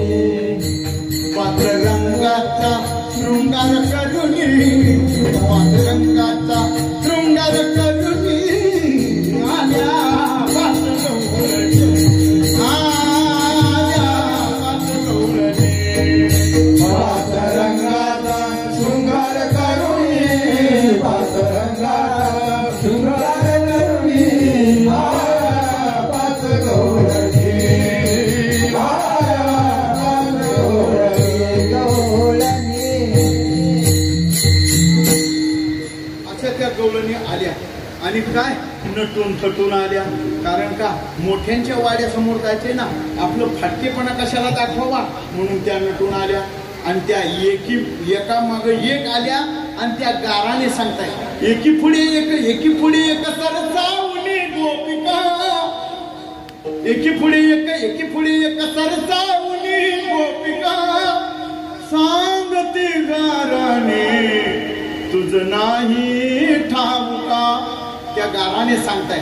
मग एक एक सांगू लागले. काग येणे शिंके व तोडिले येणे मडके व फोडिले नवडीत माझे बक्षिले उलंडिले ताकाते. सगळे गवळीने सांगू लागले. दुसरी आली धावत याने बाई काय केली मात. मुखाशी मुख चुंबन घेत गळ्यामध्ये हात घालीत. अगं काय माझं पोरग आणि तुझं पोरग काय एकाच वयाचं ना. मग माझ्या पोरानं मुका घेतला तर तुझ्या पोरानं मुका घेतला अशी भावना तुझ्या का अंतःकरणात येत नाही? यशोदेबाई, तू पडलीस मोठ्याची, आम्ही पडलो गरीब, आम्हाला काही लाज आबरू आहे, तुम्ही भले सोडून दिले असतील. हा, पण हे असं चालायचं नाही. बाई यशोदे, काही कृष्णाला सांगावं. बरोबर सांगते. तोपर्यंत तिसरी आली धावली.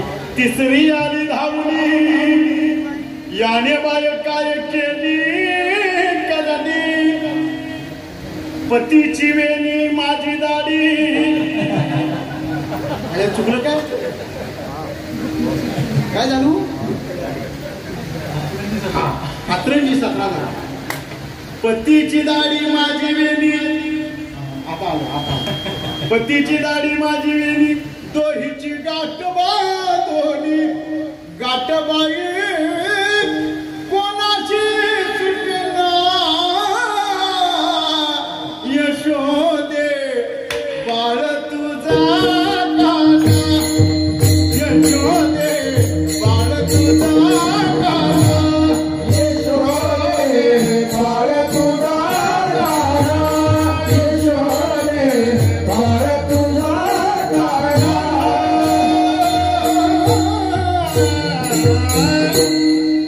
यशोदे, काहीतरी पोराला, या पोराला काहीतरी सांग सांग सांग. घेऊन चिमुटे मुलाशी पळशी, गोपी तुझं म्हणते दोड, किंवा घेऊन या आला अग्न तुझ्या घराशी लावीन, किंवा अष्टदळ काढिले अंगणी वरी मुते चक्र पाणी. असं हे पोरग तुझं विचित्र. रांगोळी काढली तर हा त्याची रांगोळी त्याच्यावर काढतो. इतका विचित्र हा तुझा कृष्ण. परवा दिवशी माझी सुनबाई भाकरी करत होती आणि हा कुठून खेळून आला गोपाळांच्या समोर. गोपाळांना बाहेर ठेवलं, डायरेक्ट आत गेला आणि चुली पुढे बसलेल्या सुनबाईचं पोट तापसू लागलं. पोट, तिनं तिची गरोदर असल्यामुळं पोट इतकं मोठं वाढलेलं आणि ती मोठं पोट असल्यामुळं हा तिला म्हणतो, बाई काय असं खाल्लंस तू, केवढं मोठं पोट आहे तुझं. देखोन या गरोदर म्हणे केवळे हे उदर. म्हणजे याचा अर्थ असा, ज्ञानाने ज्ञानाने ज्ञान अभिमान धारण करून जो साधक भक्ती करताय, म्हणजे ज्ञानाने अहंकार दाटलेला आहे. असा ज्ञाना अहंकार दाटलेला जो साधक आहे, त्याला चाचपून पाहण्यासाठी परमात्मा नानाविध प्रकारची लीला करतो. मग कर्मदशा, मग जीवदशा, मग आत्मदशा वगैरे या सगळ्या दशा त्या ज्ञानी भक्ताशी लावून देतो. विद्येशना, लोकेशना, दारेशना इत्यादी सगळं लावून देतो आणि परमात्मा ज्ञानाचा अहंकार कमी करतो, असा त्याचा अर्थ. म्हणून त्या गवळणीला तू चाचपून पाहू लागला. बाई तुझ्या पोटात काय रे, असं काय खाल्लं? ती माझी गवळणी सुनबाई म्हणते, अरे बाळा कृष्णा, तुझ्यासारखं लढवाळ लेकरू माझ्या पोटात आहे. हा म्हणे, मग दे ना मला ते काढून द्यायला, म्हणजे खेळायला. आता ती काही लगेच देण्याची वस्तू आहे. तिनं अशी धावली, चावटा नंद बाळा अलगटा, चल चालता हो असं म्हणून धिक्कारलं आणि तो निघून गेला. असं काही त्या गवळणी सांगतायत गाराणी. यशोदा माया म्हणते, बाग तुम्ही सगळ्या गाराणी घेऊन आला, पण माझ्या पोराची तुम्ही खोडी करत नसाल, असं कशावरून? तुम्ही माझ्या पोराची खोडी करताना, हो हो बरं सापडलं, तू तू तू तू तू परवा माझा कृष्ण गोट्या खेळत होता, तू त्याची गोटी लपवलीस ना. तुम्ही लपवून याची गोटी लागता याचे पाटी, ही एवढी तरी इथं खोटी ग गोकुळच्या नारी. काग आणि परवा दिवशी तू नाही का तू, हा काग तुम्ही खाऊन लोण्याचा पोळा, आळ घेता या गोपाळा, तुम्ही खाईच्या ओढाळा गे गोकुळच्या नारी.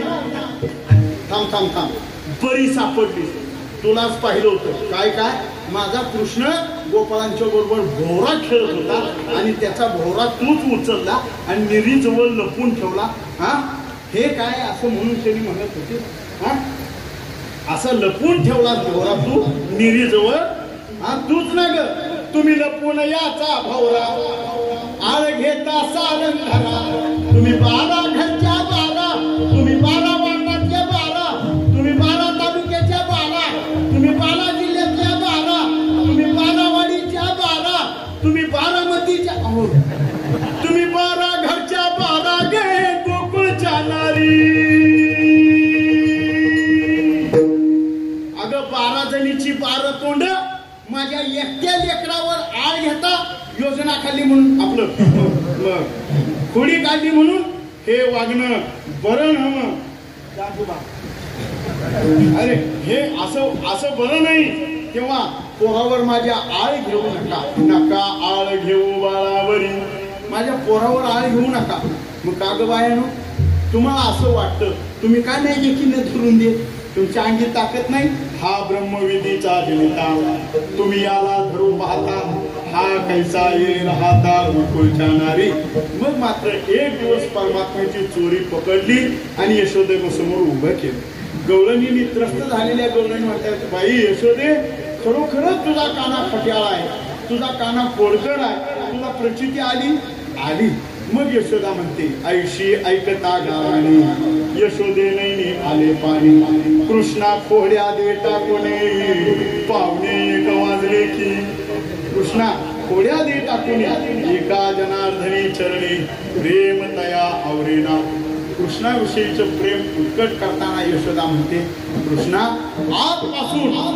आजपासून गोकुळातल्या खोड्या बंद. आई तू सांगतेस ना गोकुळातल्या खोड्या बंद, खरोखर आजपासून मी गोकुळात चोरी करणार नाही, आजपासून गावात चोरी करणार नाही, आजपासून गावातल्या खोड्या बंद. मग दिल्लीत जाऊन खोड्या आपलं तू सांगशील ते करू. मग काय तुझ्या उशिरा लक्षात आलं का नाही ना? मग बरं मग तू सांगशील ते करू. यशोदामया सांगते, उद्या जाईल सवे घेऊन गोदना. आई मला पहिल्यांदाच गुरं राखायला पाठवते, गाई राखायला पाठवते. सांग बरं, मला जर माझ्या कोवळ्या पोटाला भूक लागली तर काय देशील? कृष्णाला यशोदा विचारते, काय पाहिजे माझ्या बाळाला खायला?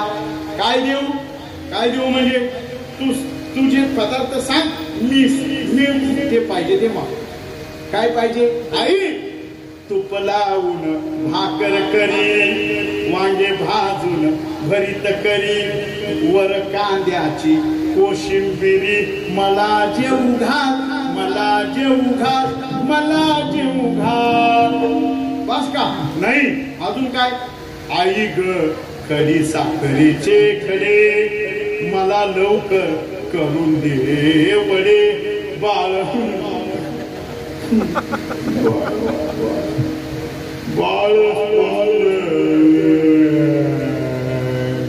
स्पुंदुनी रडे, मला जेवू घाल, मला जेवू घाल, मला जेवू घाल. बस का? नाही आई मी खाईन शिळा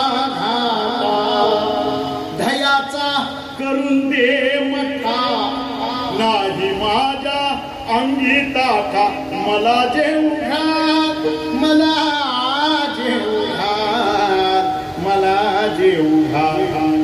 यशोदे आई यशोदे घरा कदेचा, मला जेवू घाल. यशोदे घरा कदेचा, मला जेवू घाल. यशोदे घरा कदेचा, मला जेवू घाल. यशोदे घरा कदेचा, मला जेवू घाल. आई मला जेवायला. आई बास भाकर मरीच गोड झाली, भक्षुणी भूक हरपली, यशोदेने कृपा केली, मला जेवू घाल. आई मी तुझा एकुलता एक आहे ना. आई मी तुझा एकुलता एक, गाया राखतो 9 लाख गाई राखी शिजली नक, मला जेवू घाल, मला जेवू घाल, मला जेवू घाल. आई मला जेवू घालशील? घालते. तू माझा एकुलता एक आहेस ना, म्हणून तर सगळ्या योजना तुझ्यासाठी आपलं, म्हणून तर तुझ्यासाठी एवढं सगळं करते ना मी. मग जाशील ना गाई राखायला? आई जातो, पण कसं रे एकटा जाशील? नाही, गोपाळांना सांगतो. मग गोपाळांना परमात्मा सांगायला गेले, तुम्ही गाया घेऊन चाले, तुम्ही गाया घेऊन चाले, तुम्ही गाया घेऊन चाले, तुम्ही गाया घेऊन चाले.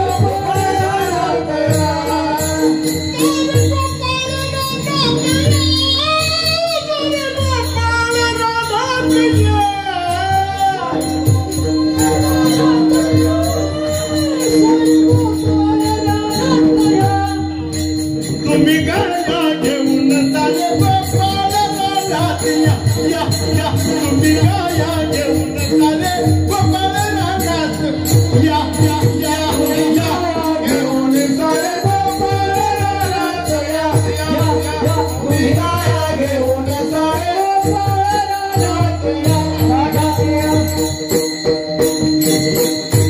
सगळ्या गोपाळांना सांगितलं माझ्यासोबत गाई राखा. गोपाळांना सोबत आनंद वाटला आणि मग पुढे चाले गाई गोपाळाची धूम. गोपाळ पुढे चालतायत आणि सगळ्या गायी मागे येतात. मग त्या सगळ्या गायींना सोबत घेऊन गायी चालिल्या वनाप्रती सवे पित्या चाले सांगाती. सगळे सवंगडी घेऊन परमात्मा आणि वेणुनाथ करीत वृंदावनात गेले. गवळणींना घरी करमेना म्हणून गवळणी सुद्धा वृंदावनात आल्या आणि परमात्मेने तिथं जाऊन काय केलं? लीला केल्या. काय केले? नाना प्रकारचे खेळ खेळले. गायी चरू लागल्या आणि गोपाळ खेळ खेळू लागला. कृष्णा काय खेळ खेळायचे रे? आजपासून तू आमचा राजा, म्हणजे पहिल्यापासूनच तू आमचा राजा आहेस, तेव्हा काय खेळ खेळायचे? कृष्ण म्हणतायत काय खेळूया? चेंडूफळी. चेंडूफळी खेळ म्हणला. अजून काय म्हणले? आता विटी दांडू. आबक तुबक तिबक पोरा खेळ विटी दांडू. खेळ विटी दांडू त्रिगुण खेळ मांडू. त्रिगुण खेळ मांडू. आबक तुबक तिबक पोरा खेळ विटी दांडू. हो हो विटी दांडू खेळ खेळू लागले. आणि मग नाही नाही नाही कृष्ण म्हणा, गोपाळ म्हणला थांब रे थांब. कृष्ण काय काय बाळाचा थांब म्हणजे काय? शेवटचा खेळ कोणता? अरे माझ्या बरोबर कुस्ती खेळायची राहिली. कुस्ती कुस्ती खेळायची. कुस्ती खेळू. अरे पण तू एवढा मोठा, मी तुझ्यापेक्षा लहान, मी जरा धष्टपुष्ट, तू असा लंबूसंबूस, हे कसं काय जमायचं रे? नाही नाही मी तुझ्या तांगडीतून कधी पलीकडे निघून जाईल हे काय मला सांगतायत? अरे कृष्णा तू कसाही चपळपणा कर रे, मी तुला उचलणार आणि माझ्या कडेवर घेणार. हा हा हा अरे वा मोठा आला मला कडेवर घेणारा. अनेकांनी मला कडेवर घेण्यासाठी प्रयत्न केला पण योगाच्या कपाटी निघाले ते.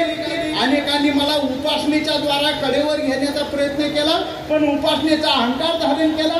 अनेकांनी मला नाना प्रकारच्या साधना करून घेण्याचा प्रयत्न केला. त्या साधनाच्या कपाटात ते जाऊन पडले आणि तू मला काय उचलणार? अरे कृष्णा काय भीतोस? बघ कासकस चल आणि ये कुस्तीला. त्या गोपाळाने कास कसली चल ये म्हणजे तू ये असं कृष्णाला हाक मारली आणि मग ते थांब थांब थांब थांब थांब काय रे का आता का मागं सरला? मागं सरला म्हणजे परवा दिवशी पावसात लाईन का लई भिजलो मग त्यामुळं नाकापुरीला शेंबूर वळे जास्त झाले.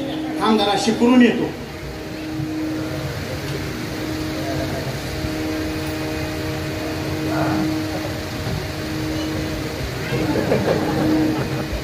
कुस्ती खेळता कासाविषी शेंबूड खरकटे नाकाशी.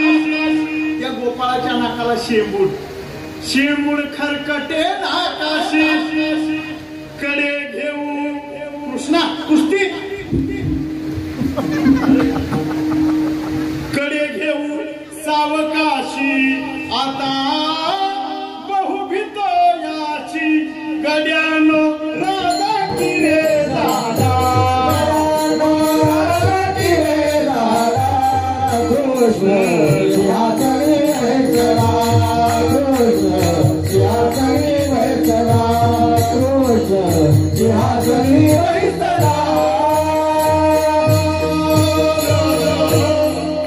भगवान परमात्म्याने वृंदावनात गायी चारता चारता गोपाळांची खेळ खेळले. हमामा हुतुतू हुंबरी नाना प्रकारचे खेळ खेळले. म्हणजे आता कृष्णा बास रे बास. मग काय करा? भूक लागली. चला ओळू गाई बैसू जेऊ एके ठाई. खडकी सोडिल्या मोठा आधीचा दही काळा गोमटा. परमात्म्याने गोपाळांना एकत्र केलं. वेणू वाजून सगळ्या गायी जमा केल्या. 2 गायी वासना आणि मनेरी परमात्म्याने स्वतःहून वळून आणल्या आणि सर्व गोपाळांना त्या वृक्षाखाली एकत्र करून हे सगळं नवल पाहणाऱ्या त्या गोपिका त्यांनाही जमा करून परमात्म्याने जो काला केला तो तो काला अतिशय उत्तम प्रकारचा. कोणकोणत्या प्रकारचा? एक अभेद रूपी काला, तुका म्हणे काला कोठे अभेद देखीला. दोन दही भाताचा खिचडी काला, उगदोण्या फुडती येऊ काला खाऊ दही भात. आणि तिसरा काला नामचिंतनाचा, हरिनामाचा खिचडी काला, प्रेमी मोहिला साधने. असा जो काला खाऊ लागले आणि गोपाळाने काला खात असताना मग मिटक्या मारत वाकुळ्या ब्रह्मादिका लोका दाखवत आणि तो काला खात असताना सर्व शिदुरींचा केलेला काला याचं वर्णन शुकदेव महात्म्याने आणि भागवतामध्ये केलेलं आहे. हे वर्णन गायी राखत असताना या लीला केल्या. या लीलांचं वर्णन अतिशय अपरिमित अशा प्रकारचं आहे. पण आपली वेळेची मर्यादा कधीच संपलेली आहे. म्हणून काल्याच्या प्रसंगाने आणि काल्याच्या श्लोकाने आपल्या या कीर्तन कथेची आणि सांगता करायची. शुकमुनी सांगताय परमात्म्याने काला कसा केला. विभ्रद्वेणुं जठरपटयो शृंगवेत्रे च कक्षे वामे पानो मथुरं कवलं तत्फलान्यंगुलीषु तिष्ठन्मध्ये स्वपरिसुरुधो हासयन्नर्भविस्वे स्वर्गे लोके मीशति बुभुजे यज्ञ भुग्बाल केली गोपाल कृष्ण भगवान की. ज्ञानेश्वर माऊली जय जय ज्ञानेश्वर माऊली. तुकाराम तुकाराम कुंडली कवरदा कुंडली कवरदा पंढरीनाथ भगवान गोपाल कृष्ण भगवान श्री संत ज्ञानेश्वर महाराज श्री संत जगदीश महाराज सद्गुरु भोग महाराज हर